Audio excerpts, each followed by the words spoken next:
L'Europe n'est plus ce qu'il était. La concurrence a obligé le secteur à réduire son train de vie. Conséquence, les sociétés du site se sont serrées la ceinture pour certaines, alors que d'autres ont déposé les clés. Le premier défi pour Kourou sera d'attirer des entreprises à fort potentiel économique afin de pallier le recul de l'activité liée à l'espace. Autre grand défi, relancer la construction de logements freinés par l'absence de foncier. Le projet de ZAC 2, compris entre la zone Pariacabo et la ville, est en attente de financement. Il faudra un fort lobbying pour convaincre l'État.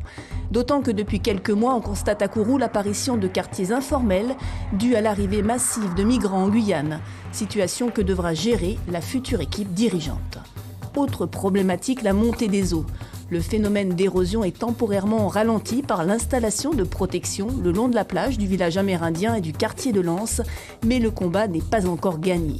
Quant au village Saramaka, un bassin de rétention devrait permettre de stopper les inondations récurrentes.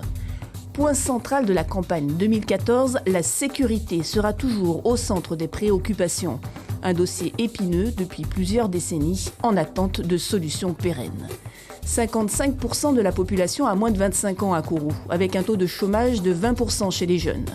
Des jeunes qui ont vu la multiplication des plateaux de jeux, mais qui attendent la réhabilitation des infrastructures sportives, telles que le stade Bois-Chauda. Très attendu aussi l'ouverture d'une salle de spectacle. Kourou n'est pas seulement la ville, ce sont également les écarts avec les zones agricoles de Matiti, Wayabo, Montagne des Pères et Guatemala en attente de l'électricité et de l'eau courante. Avec les îles du Salut et le centre spatial, la commune possède des atouts touristiques indéniables.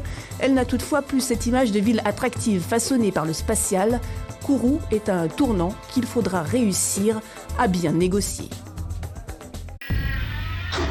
Suivez l'info sur Guyana Première, télé, radio et Internet.